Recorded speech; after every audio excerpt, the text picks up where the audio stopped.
Well, Shannyn, welcome to the show. Thanks for being here. Thank you for having me. I'm excited to have this chat with you. Well, I am too, because I am someone who is definitely just learning more about the benefits of chiropractic work and holistic health, and that is kind of your area of expertise. So I'm looking forward to learning more and hearing more. Before we jump into that, can you just talk a little bit about what you currently do in terms of how you help women, a lot of women, but how you help people with their health? Yeah. So it goes back, I guess I'll start with my backstory a little bit if you don't mind. So Sure. I have been a chiropractor for 12 years. And I would say we've lived a holistic lifestyle forever. I actually had my first chiropractic adjustment after I was diagnosed with fibromyalgia when I was 8 years old. And Oh, then wow. truly since 8 years old have been investigating like natural healthcare and healing. I knew from a very young age that's what I wanted to do. So I would say I've always had a very holistic lifestyle. Mm-hmm. However, busyness, building a business, having our babies, getting married, doing all of the things, I actually ended up after the birth of my first son in a complete physical and emotional burnout. Oh, wow. Even knowing the things that I already knew, right? Which was quite a bit more than the average person. So it was through that I figured out that functional medicine, holistic testing, really looking for your root cause answers is the missing piece, especially in women's healthcare. Why so many women struggle with fatigue, thyroid issues, adrenal issues, autoimmune issues, because physically our body goes through so much and we don't support it. Yeah. So through that journey with me and figuring out like, holy crap, like this is the piece that people are missing, I've actually fully pivoted and I work 100% virtually doing functional medicine for women across the world because this is what I believe they're missing. And so many people are looking for those type of answers. So that is my passion. I want to change women's healthcare. I want to give women access to holistic healthcare because it's so needed. Yeah. Well, let's talk about an example for people so they can wrap their heads around. Can you give us a case of, and maybe it's like an amalgamation of cases, but where a woman comes to you for help with the feeling of fatigue, the feeling, whatever, and you kind of what is that journey like from taking somebody from whatever it is that their symptoms are to diagnosing to putting them on a path of healing? Yeah. So the most typical situation, and I get hundreds of women like this, is they don't feel good, right? So you're tired, maybe your hair's starting to fall out, you're gaining weight, you Google it, and Dr. Google says, sounds like a thyroid problem, right? So you go to your doctor, you're like, I don't feel good, I'm exhausted, I'm gaining weight, I don't know what to do. So they check your numbers, and one of two things will happen, right? Either they come back and yeah, your thyroid looks a little bit off, and you're usually prescribed a thyroid medication, or your thyroid numbers come back normal, and they say it's not your thyroid, we're not sure what's going on, you're fine, maybe you need to exercise a little bit more.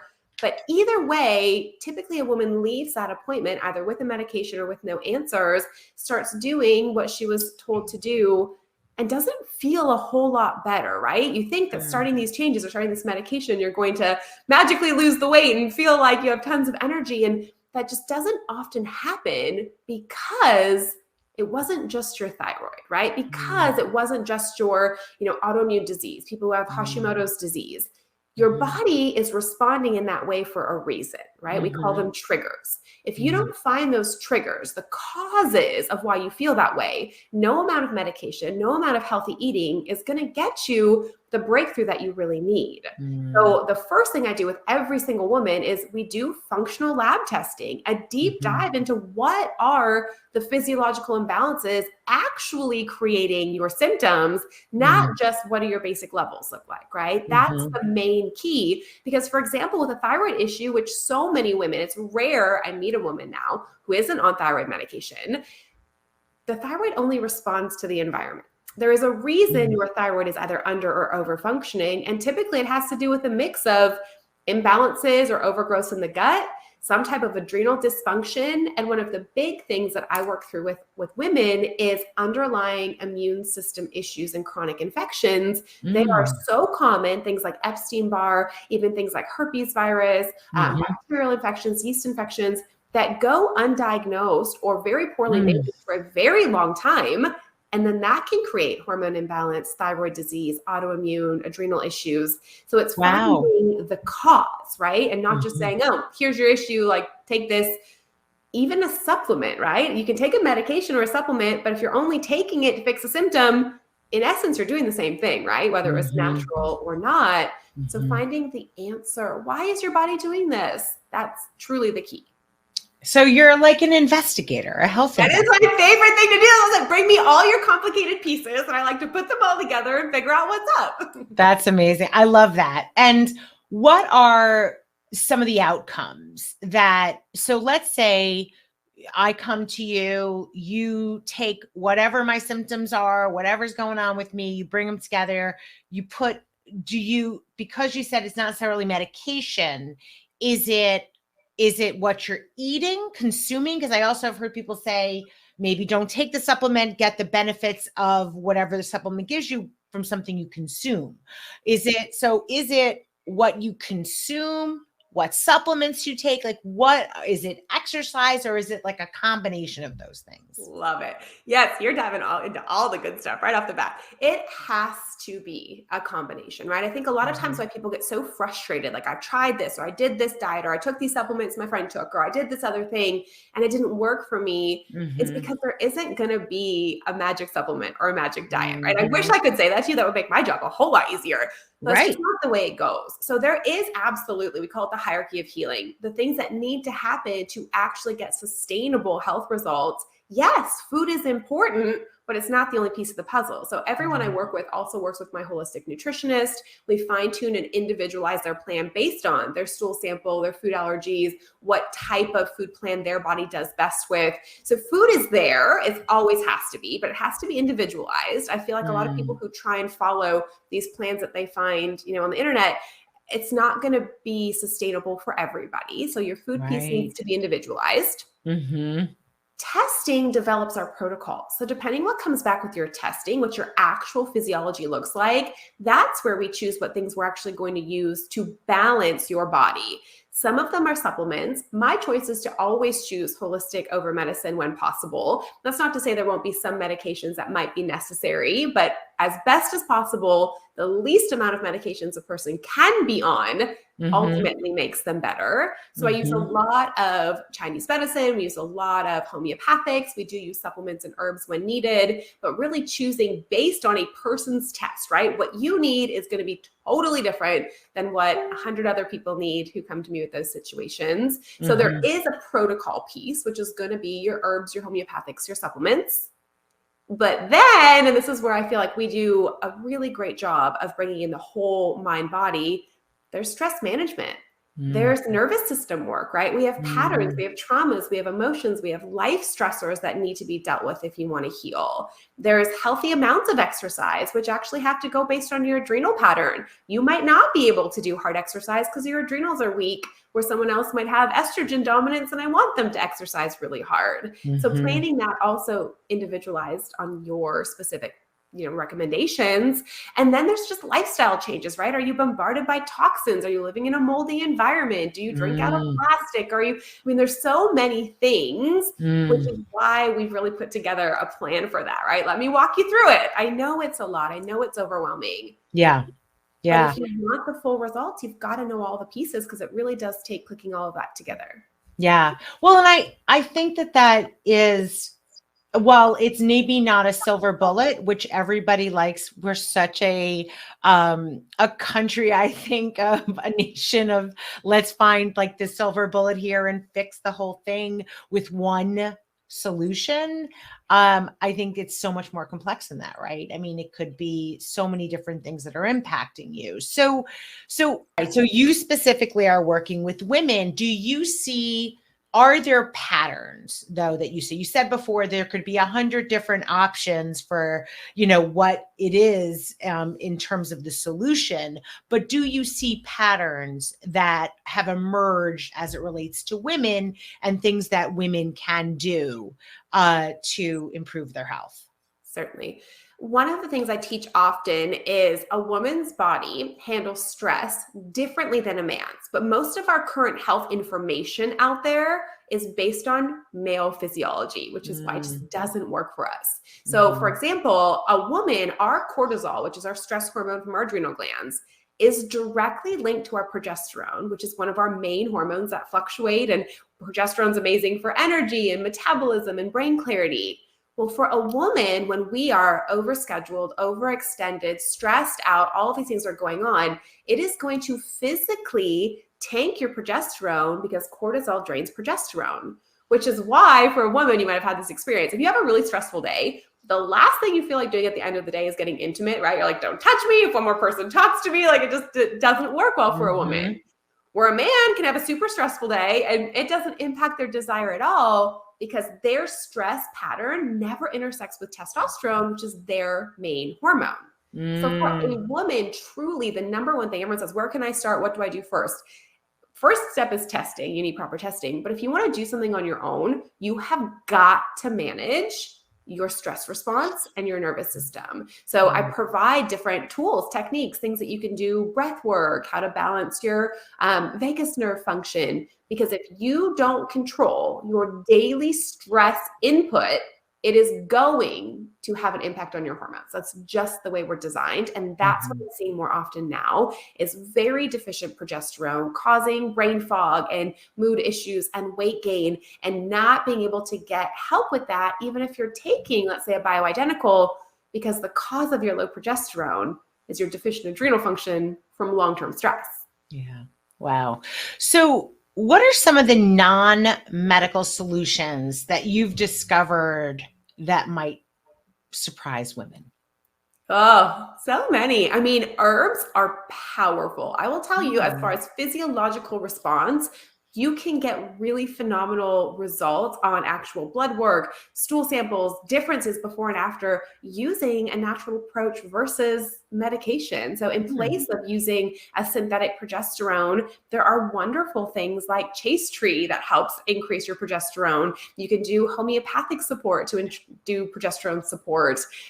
There's tons of different ways to balance your microbiome. If you have infections, antibiotics are not the best nor the only solution for you, right? There's tons of natural antibiotics that are not going to destroy your gut microbiome. For instance, when we work with viral load, a lot of times Epstein-Barr virus, have you ever heard of that? It's becoming Yes, I have. I'm not that familiar with it, but I've absolutely heard of it. So that's something I'm seeing often. That's actually part of my root cause story is I had a chronic Epstein-Barr infection that I had no idea I had, which was one of my main physical triggers in my body, creating inflammation, creating my hormone imbalance. And I didn't know that at first. But when I figured it out, if you start looking at what can I do for a chronic Epstein-Barr infection, the internet is doom and gloom, right? Once you have a viral infection, you'll have it forever. There is no cure. Like learning how to manage your symptoms is the only way. And through doing actual holistic healthcare, I've learned that's not the case at all. I am fully recovered. I feel amazing. I have no Epstein-Barr flares. But if I would have let what traditional things say that once you have it, you're doomed. Same goes with autoimmune issues, right? Hashimoto's, MS, those types of things. All of those have an immune system component that we see really cool results with doing it completely differently. So don't get stuck in that, once you have it, it's yours for life. I don't believe that. Your body knows how to heal. You just need to figure out why it's responding like that and then remove whatever triggers or inflammation are blocking you from healing. Yeah. Well, you've mentioned a couple of times food allergies. And I know now that there are some companies out there that you can order a food allergy test. If someone is just curious about understanding what it is, is a food allergy test worth doing if you just want to kind of understand maybe what your body doesn't react as well to? I'm assuming is that what a food allergy test does? Yes. So it looks at foods that maybe your body creates inflammation to and is exposed to, and it's things you'd be surprised about, right? My husband on his first one, it was broccoli, Brussels sprouts, spinach, like all of these things. He's like, you've been poisoning me our entire marriage, like all the things you force feed them, right? But you'd be really surprised. I think that a food allergy test is valid for everybody. Now, every company is not created equal. There's different levels of how reproducible, how reliable the results are. So be careful with that. Cheaper is not better when it comes to lab testing. That's for certain. I like Immunolabs is a company I use often. They are really great. They've been the longest in the industry. They're very reproducible. That would be my preference in doing a food allergy test. But I do think that's valuable information for anyone to have, and how you can start to fine tune and individualize your specific food plan. So they're worth doing. You could get, you mentioned Immunolabs. Is that something that anyone could kind of just go and order a test and see how it is? You can order it right from their website. I actually have links in my social media bio. So on my Instagram and my TikTok to some of my favorite labs, and you get a little bit of a discount if you use my links, but to the ones I recommend, because that is probably the most popular question I get on social media is like, well, how do I get these labs? Can my doctor run them? And you need to pick the right companies if you want really good results. So I do try and link that or give people those company names to make sure if you're going to invest, right? If you're going to invest in good testing, make sure you're getting what you're really looking for. So a good company matters. Great. Well, we will be sure to put the link to your social so that people can go take a look at that. Can you explain what the women's health trifecta is? My favorite topic. Yes. So this is what I consider the most important thing a woman needs to know about her body. And it is the communication between your thyroid, your adrenals, and your hormone pattern. And it is so rarely considered when a woman isn't feeling good, when there's a chronic issue. They'll look at one or the other sometimes, but so rarely are all of them actually put together and used as a tool to get her back to health, right? So like I spoke about the thyroid a little bit, I actually have a huge passion for teaching about thyroid issues, but your thyroid is typically the second, maybe the third thing to go out of balance. It is rarely the thyroid first. Yet if you look at the history of how we treat that, we almost always treat thyroid first. In fact, if you look at one of the main thyroid medications is Synthroid, if you go on their website, their number one contraindication, which means reason you shouldn't be on Synthroid, is if you have adrenal insufficiency. Yet when a woman comes to me on thyroid medication, I always say, well, did they check your adrenals? And the answer is almost always, nope. Well, then maybe you have no business being on that medication. I mean, you have to know your adrenals actually create a lot of your thyroid function, which in turn speak to your hormones, which will then talk back to your adrenals. So really, when you finally piece that whole triangle together is where you get that aha moment, right? I have women all the time be like, oh, I've not felt this good in decades. Like, how is this possible? Your body's talking again. That's what it was made to do. We just don't treat it like that anymore, right? We're treated as a compartment. Right? You have your thyroid doctor, you have your gut doctor, you have your heart doctor, but we're not putting it together the way we were created. Yeah. So for those of us who are not as familiar with what the adrenals do, as an example, can you talk about, I think you've talked about thyroid a little bit, but can you talk about what are the adrenals? Yes. So in essence, they are a stress balancing gland, right? They sit on top of your kidneys, but they release several different things. Actually have more jobs than we give them credit for, but primarily they help control stress response. So one of two things typically happens with your adrenal glands. When you start getting into a stressful situation, so this is most of the women now, unfortunately, I'm seeing it as early as teenagers, but in our, let's say, teens and 20s, we're really stressed. We're worried about everything. We're, go all the time. We tend to have high cortisol, which is our high stress hormone. But a body can't stay there forever, right? So if you run on high stress for a long time, eventually your body's going to get tired of making all that cortisol, and then it's going to stop making it. And that's when we go into low cortisol, which is adrenal fatigue. So the main thing you want to look at for high cortisol or high stress, that's usually that wired but tired. Maybe you're more anxious, you have a little bit of heart racing, you go all day, but then it's really hard to fall asleep. Those are signs of being in that higher stress pattern. But I find by the time a woman gets to me, she's gone through that, and now she's entered into more of that adrenal fatigue, which is exhausting. Brain fog. I could sleep for 10 hours and I'm still tired. The weight's coming on and I have no idea why. My thyroid is starting to go crazy and I don't know, I didn't change anything, or feeling like it's hard to balance emotions, feeling overstimulated. Those are all signs that now your adrenals are low functioning. Yeah. And when you have low functioning adrenals, it affects everything. It weakens your immune system, your metabolism, your glucose regulation, your response to stress. And it is one of the things that sets you up for the potential of an autoimmune condition. They are so important, but again, rarely supported, right? We just don't talk enough about that for women to know. If you're worried about your thyroid, the very next thing you need to check is your adrenals, because they're hand in hand. Yeah. Well, I thank you for explaining that, because I've definitely heard of women talking about their thyroids, getting their thyroids checked. It's not the thyroid. So, and I did not know that the next thing to check then is the adrenals. So, and any medical doctor as well, like if you go to your regular doctor, they can help you with that. Some of them. You're gonna be I know. It's so hard, because this is always the questions I get. Like, well, will my doctor do this? Maybe if you have a really progressive, forward-thinking doctor, they will. But you're also going to get a lot of the doctors who kind of say, oh, no, it's not a big deal. There's actually this thing, and I post about this a lot on social, is there is a portion of the medical community who will say adrenal fatigue is not a real thing. And that's like their statement. It's not a real thing.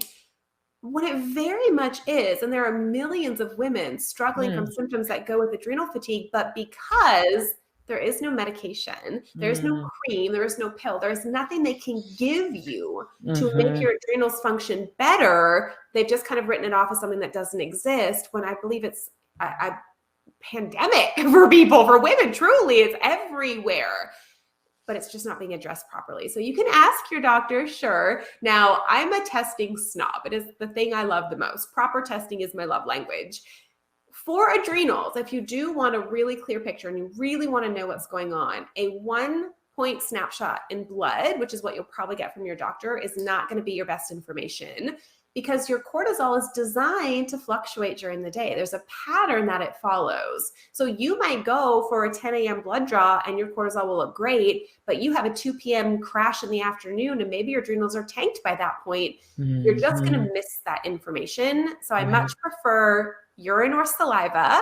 And what we do, they're home tests. So you can map it throughout 24 hours. You get a lot more detailed information. And then you get to know exactly, when do my adrenals need to support it? How do I support them properly? What herbs or supplements would be appropriate for me? So I much prefer the mapping over just the simple blood draw. Got it. All right. Well, you mentioned before that burnout was a big part of kind of shifting your journey. But I want to talk about the chiropractic piece of what your education with what you do now. But as you're talking, I'm thinking to myself, there's probably such a strong connection between what's going on internally with, not necessarily the area that a chiropractor is like adjusting for, but that the body takes on something based on what's going on and what else is going on with your health. I'm probably not asking this eloquently, but hopefully you understand what I'm asking. I'm trying to understand the connection between, let's say, like neck, back, other pain that we have in our body that you go to a chiropractor for, but that root cause of it is much more complicated in terms of the rest of your health. Yes. Okay. So there's two sides of that. Chiropractic work is amazing, and it's great for everyone because it just helps reconnect and get mobility and joint fluidity. But the reason chiropractic is so powerful is because your brain and your nervous system control every function of your body, right? Literally, to make your heart beat, lungs breathe, thyroid work, adrenals work. Your brain is connected through your spinal cord and your spinal nerves to all of those areas to make them work. So when you have poor posture, when you have scoliosis, when you have issues with your spine, it is physically slowing down the communication from your brain to your body. So that can absolutely be contributing to any dysfunction going on at that level. Now, here again, in the multifactorial approach, it's, you probably have poor posture because we're on computers all day. We're stressed. We're on our phones. Like, our spines are a wreck because of what we do every day. And then you combine that with the amount of inflammation that we're exposed to, the chronic infections that never get dealt with, the stress that we're under, the hormone imbalances. All of those together is why we have such a huge amount of chronic disease. So the more of those, remember in the beginning I said triggers. You probably have 15 triggers, right? Realistically, you have multiple. The more of those you can remove through getting great adjustments, changing your food, cleaning up your environment, getting rid of infections, balancing your hormones, right? Go down the list. The more of those you can remove, you're actually opening up your body to go back to homeostasis. Yeah. Homeostasis is where it's at enough of a calm, healing environment that it can regenerate good, healthy cells instead of continuing to make inflammation, right? So the chiropractic piece is one of the very important things that's important if you want to remove all the triggers. Yeah. Yeah. So they work together is sort of the idea of it. So it is not then surprising why somebody might get an adjustment and feel other health benefits from that adjustment. So a very clear example is like, let's say you have a lot of tension in your neck. Well, the nerve that comes out of the middle part of your cervical spine feeds life to your thyroid. So do you think if it's inflamed or there's pressure on it or there's degeneration, it's going to affect the function of your thyroid? It's going to. It has to, right? That's the way the body is connected. It's literally the hardwiring of your brain to all of those organs and tissues and glands. So it is hugely connected. So what advice do you have for women who are dealing with common health issues? Because I know you've said that there are some themes that you see from women and burnout. So we've got the burnout on the one side, which has some health elements to it, but also other health issues. What advice do you have for those women? I will always, my first answer will always be you need better testing. You are struggling and suffering for there's a lack of investigation. Something is missing. I fully believe to my core that the body never does anything on accident. It is not doing something for no reason.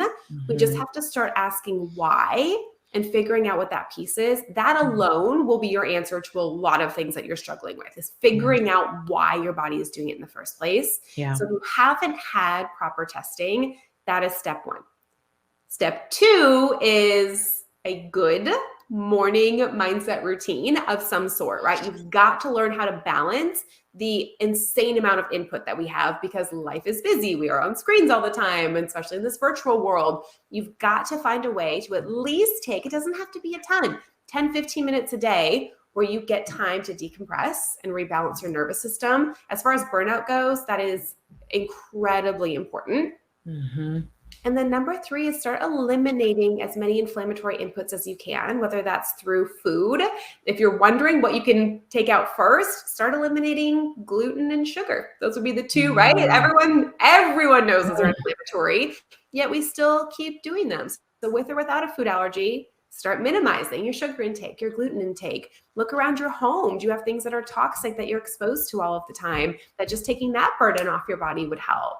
Get outside more, go breathe fresh air. Those are simple, but they really do make a difference. So if you can get good testing, prioritize your mindset for at least 10 minutes a day and just start eliminating toxic burden from your food and your environment, that's a great start. Yeah. Well, and there are some, those are important 3 areas that, anybody can hopefully start to tick away at those based on, information that's available already. And you have some great information. How do people follow you if they want to learn more about who you are and get some other tips from you?